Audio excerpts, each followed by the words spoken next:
اللہ تعالیٰ نے انسان کو دنیا کے لیے نہیں پیدا کیا بلکہ اسے آخرت کے لیے پیدا کیا، اور اس کی سب سے بڑی نشانی یہ ہے کہ آج تک کوئی اس دنیا میں رہا نہیں ہے، سب دنیا سے گئے ہیں، سب چلے گئے، کوئی بھی بچا نہیں ہے۔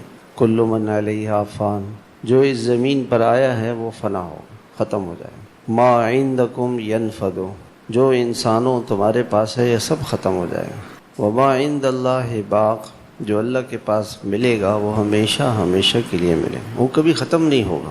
آپ صلی اللہ علیہ وسلم نے فرمایا کہ میری امت کی عمریں 60 سے 70 سال کے درمیان، 60 سے 70 سال کے درمیان میری امت کی عمر ہے۔ پچھلے لوگوں کی عمریں زیادہ ہوتی تھیں، اب 60-70 سال کی زندگی اور اس کے مقابلے میں کروڑوں برس کی زندگی۔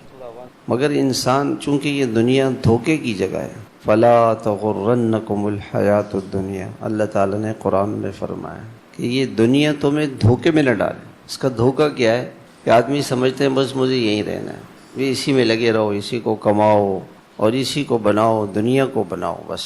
تو یہ بہت بڑی بھول ہے جو انسان کو لگی ہوئی ہے۔ اللہ تعالیٰ کس طرح سے قرآن میں بار بار سمجھاتے ہیں، بل تؤثرون الحیات الدنیا والآخرۃ خیر وابقی، تم دنیا کی زندگی کو ترجیح دیتے ہو، تمہیں دنیا پسند ہے، تمہارے سامنے دنیا ہی ہے، لیکن والآخرۃ خیر، آخرت بہت بہتر ہے، بہت قیمتی ہے۔ دنیا بہت بے قیمت ہے اور آخرت بہت قیمتی ہے۔ وابقی، اور دوسری بات یہ ہے کہ دنیا تو فنا ہو جائے گی، آخرت کبھی فنا نہیں ہوگی، وہاں کی نعمتیں کبھی فنا نہیں ہوں۔